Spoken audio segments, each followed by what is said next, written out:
journey with me, if you will. It's March of 2020. Cities, companies, and universities had just announced a lockdown with no end date. Your local grocery store was full of panicking adults hoarding shelf-stable foods and emptying the shelves. Toilet paper was hard to find. You had just downloaded Zoom on your computer, and the term unprecedented times was said at least 25 times a day. You were just considering hunting for a sourdough starter, of all things, when, what's this?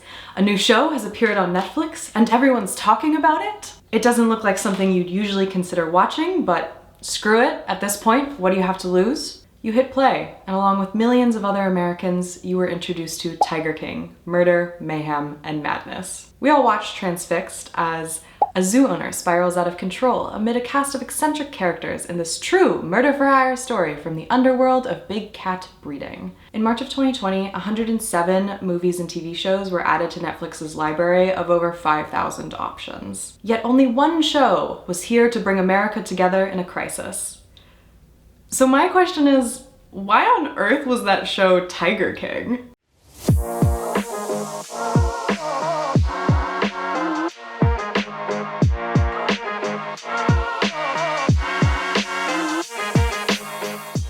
I'm not going to spend too much time talking about the stylistic and ethical problems with Tiger King, but they are important enough to include at least the bare minimum. Because when it comes down to it, Tiger King was not what I would consider to be a good show. It's advertised as a documentary series, and it is shot mostly in a documentary style, meaning that they have interviews set up, they show archival footage, they have footage of conversations from the day-to-day life, and it just has the serious formatting of a documentary style. But what it ends up being is more of a parody of a documentary, or a reality TV show that stumbled onto the wrong set. Apparently, the directors pitched the show to people that they wanted to interview as a documentary series that focused on the conservation efforts of big cats, and they wanted to do this by exposing illegal breeders like Joe Exotic. Instead, Joe is pictured as kind of like a folk hero despite the abuse that his animals suffer. And of course, if you've seen the show, you know that animal abuse was only one part of the moral void that is Tiger King.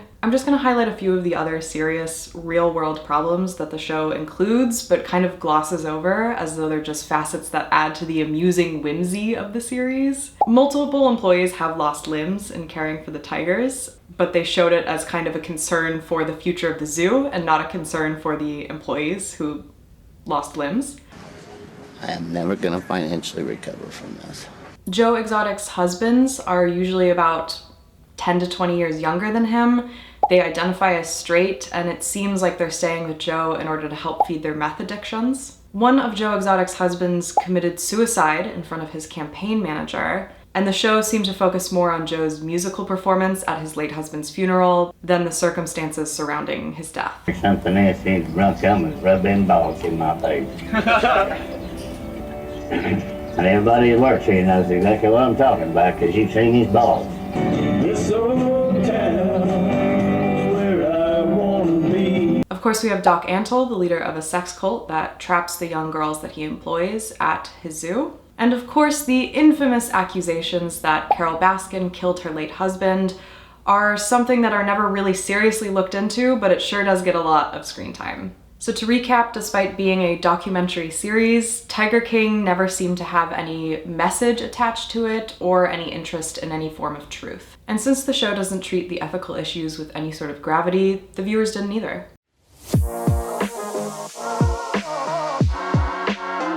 If you were anything like me, you might have been a little astonished as to why it was treating everything kind of like a joke. You may have also been horrified at yourself for why you were tuning in, despite having the opinions that I and others had. And this brings us to one of the biggest and most obvious reasons for why Tiger King was so successful. It had the incredible good fortune of being released at the very first week of the pandemic lockdown. This was around the time when we were all scared, recently isolated, and looking for any form of escape. Plus, in a time when we couldn't see any of our friends or family members, Tiger King provided us with access to the cultural conversation. We could message our friends about it, and instead of talking about the pandemic numbers or projections, you could connect over something equally as crazy, but much more distant from your personal life. And Tiger King was crazy.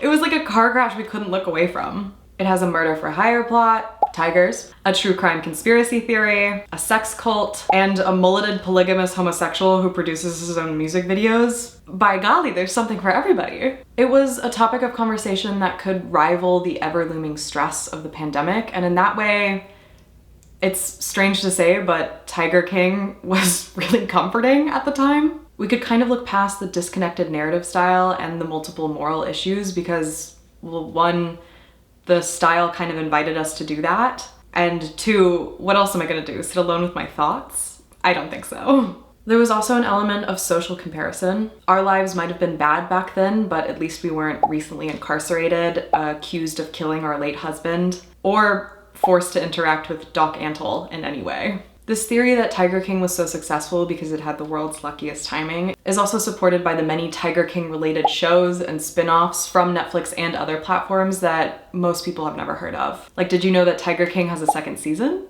I had no idea that they came out with Tiger King 2 until I was researching for this video. In case you're wondering, I did watch it.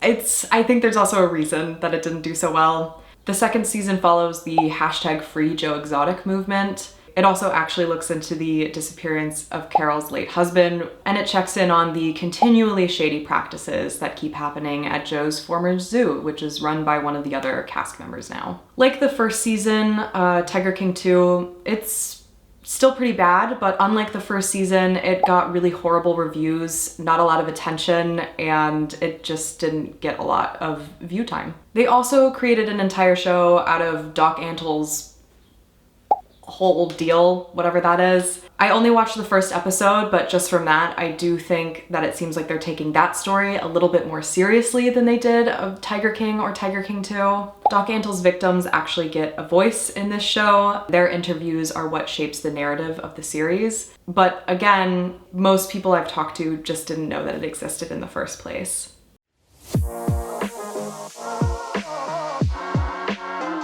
So we know for sure that the timing of Tiger King's release was pivotal to its success. But let's just take a look beyond the pandemic for a little bit. The directors had no idea that people would be so desperate for an over-the-top show when they produced it. So when a show with so many issues and so little plot gets greenlit, I think it's important to look into why it was allowed to exist in the first place. To understand that, we need to understand the streaming wars. I'm sure the streaming wars, or streaming wars is a term you've heard before, but let's just dive into it a little bit. Big Daddy Netflix began streaming in 2007, and it was the first and only streaming service to exist at the time. If you wanted an ad-free escape from cable, you had one platform to turn to. Early Netflix survived by streaming fan-favorite shows like Friends and The Office. Eventually though, the companies that originally produced those shows realized that they could just make their own streaming platform, take back the shows, and then bring in the subscribers that Netflix had for those shows. Great, good for them. They own the content, they should be able to stream it, right? Except now we have a unique streaming service for what seems like to me every single TV show that has ever aired. Netflix responded to this by making its own original content, which is pretty smart considering that people can't take away the content that you own. And of course, since Netflix is the gold standard, all of the other platforms that existed started making their own original content as well to compete for subscribers. Right now, about 50% of Netflix's platform is just original content. Looking at it, you would think that it's 100% because obviously their recommendation algorithm is much more likely to push their own content over anyone else's content, but it is at about 50%. That number does grow at about a rate of 0.88% or almost 1% every single month. So by about 2027, it's predicted, if Netflix continues the way it is, that 100% of their content will just be Netflix originals. Before the streaming wars kicked off, Hollywood was usually pretty careful to only spend money on movies that it was pretty confident would appeal to a wide audience and make them tons of money. When I say wide audiences, I'm sure you can guess what that means, but I'll just spell it out anyways. They were appealing mostly to white people, straight people, and you guessed it, men. We're completing the trifecta here. This tactic made a lot of sense when we were a cable society, since you only have so many slots to fill in a 24-hour cycle. If you want your movie or TV show to be shown, then you have to make sure that it has mass appeal. But with streaming, we have unlimited shelf space. Because of this, platforms just kind of started churning out content. Netflix alone spent about $17 billion on original content in 2021. It seemed like they were using something of a fire hose technique where everything was just going full blast. They were throwing stuff on the wall and seeing what stuck. During this time, many TV critics were referring to it as a golden age of television. This was because no matter who you were, there was almost guaranteed to be a show to fit your niche or special interest. In the past few years, we've had more queer, POC, and diverse gender representation than ever before. There's also a bigger market for foreign shows. But always important to remember, they weren't doing this to be more inclusive. They were doing this because they're competing for our attention. This comes from a growth begets growth mindset, where if you just keep producing, you'll reach more people and therefore gain more subscribers. Obviously, there's only so many subscribers to go around, and if you felt anything like I have in the past couple of years, there's enough content. We're having a hard enough time keeping up with the content that exists as it is without adding so many more movies and TV shows into the mix. So the tactics for streaming platforms are changing yet again, and this is for two big reasons. Unlimited content that fits everyone's niche means that shows tend to have a pretty small audience. Even if they do really well, if it's not having the kind of mass appeal that like Tiger King or Stranger Things was, then they might as well be losing money. Also, you might have noticed that the Writers Guild of America recently went on strike. It turns out that they want a living wage or something. I don't know. It used to be that if you wanted to become a showrunner, you would really have to work your way up the ladder. It would take years or decades. You'd have to basically pay your dues first. In the last few years, though, we've faced an intense shortage of showrunners. As you can imagine, in order to make an ungodly amount of unique scripted content, you also need an ungodly amount of writers powering the scripts. Not only that, and this is where it gets tricky for streaming platforms, but you also have to pay the writers as well as their residuals for the work that they've done. Now, if you're an evil multi-billion-dollar corporation, paying writers what they're worth is too expensive, and you might start looking for ways to cut a few corners. Luckily for Netflix, they've spent the last few years pumping out so much content, kind of in the hopes to figure out exactly what and what doesn't have mass appeal. During this time, they've learned a couple of things. Number one, reality TV, especially if it's outlandish and drama-filled enough, will attract people. And of course, what's great about reality TV is that you don't have to pay writers for content. Bonus, if the reality TV show is a cash prize competition, then you also don't have to pay the cast members. Or in the case of Tiger King, if something is framed as a documentary, it's pretty standard that you don't pay the people you're interviewing for the documentary. Just as an aside here, there are reports that some of the people on Tiger King did get paid hundreds of thousands of dollars in cash for their interviews or for giving them certain sources, things like that. That's because it's not a documentary. It's a grab for fame.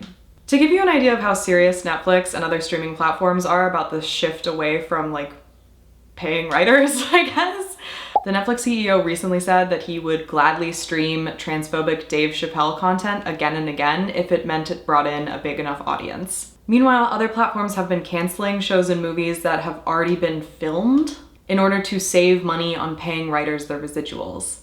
And for a host of other reasons as well, but for example, the Batgirl movie that was set to go to HBO Max and is produced by Warner Brothers, it was already in post-production. They'd already filmed everything by the time they pulled it.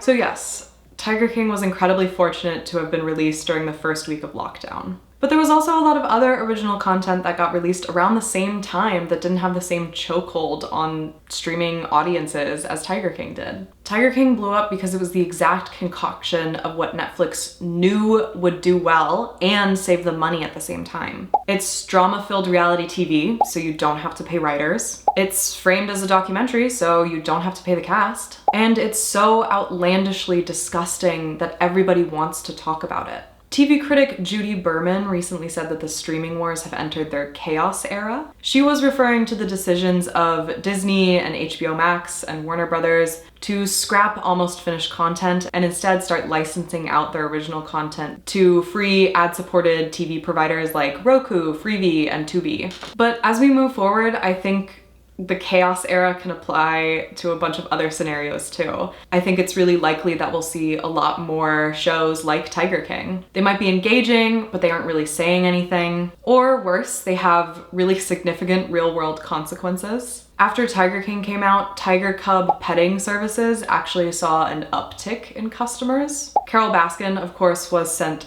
thousands of death threats almost daily, and multiple Facebook events popped up with a plan to storm her big cat sanctuary. This just kind of rubs me the wrong way because she is a real person, and despite what you may think about her, her sanctuary is both actually up to code. The Tiger King series made it seem like both Joe Exotic's and Carole Baskin's businesses were equally as bad, but further research showed that that just wasn't true. Carole Baskin's was like an up-to-code sanctuary. And also, yeah, her husband mysteriously disappeared, but there's no concrete evidence that she ever killed him. Without evidence, Tiger King essentially sent millions of people to harass this woman on a daily basis for something that they have no evidence ever happened, but that makes good TV.